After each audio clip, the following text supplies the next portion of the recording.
All right. So our initial functionality works somewhat okay. If we provide all the values, we create the user and then we send it back.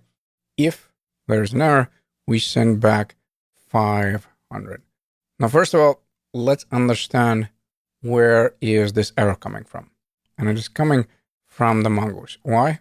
Well, because when we were setting up the user, we were setting up the name, email, and password required. And also email is unique. And then we'll also have this specific one for the valid email. So those are our validators. So if those values will be missing, we'll be getting back the error. Correct? So hopefully we're clear on that. And then at the moment, we're pretty much just hard coding this. We're saying, yep, it's going to be 500, and there was an error. But remember when we talked about the error handler, when we were setting it up quite a few videos ago, I mentioned that we need to place it last one because in Express, we'll be able to pass our error from the controller to our error handler. So remember, all the way in the bottom, we set up error handler middleware right after not found. And for the time being, we are just console logging the error and we're sending back this generic response. And the way we can pass the error from our controller, basically from our route to our error handler, is following. If you take a look at the Express docs, essentially, if you have the try and catch, you can go with next. You just need to add it to your function parameter, and then you pass in the error. So in the process, what we can do, we can eliminate this code. Now, it's not much, but it's a good start. So we don't have to each and every time type this.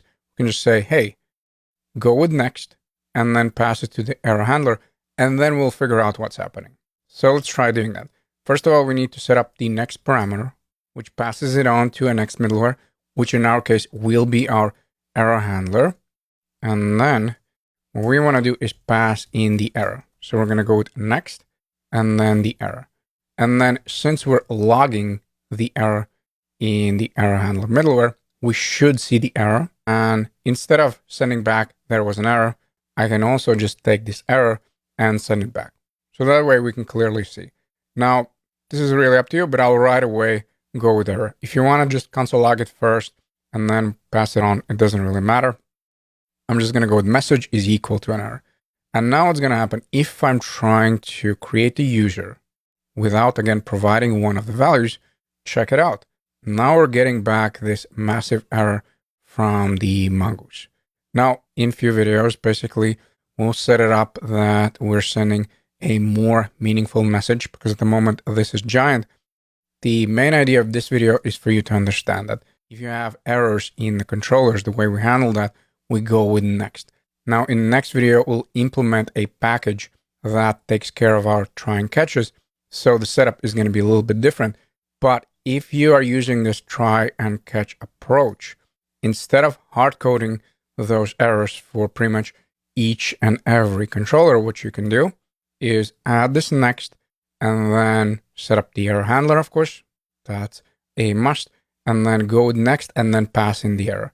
And then in the error handler, eventually we'll set up the logic where it'll be like, okay, is this our error? Is this Mongoose error? If it's a Mongoose error, then let's send back something more meaningful instead of this giant object and all kinds of cool things. So for now, the biggest takeaway from this video is for you to understand that next will pass it on to the next middleware. And in our case, that next passes it on to our error handler middleware, which is located all the way at the end of our routes.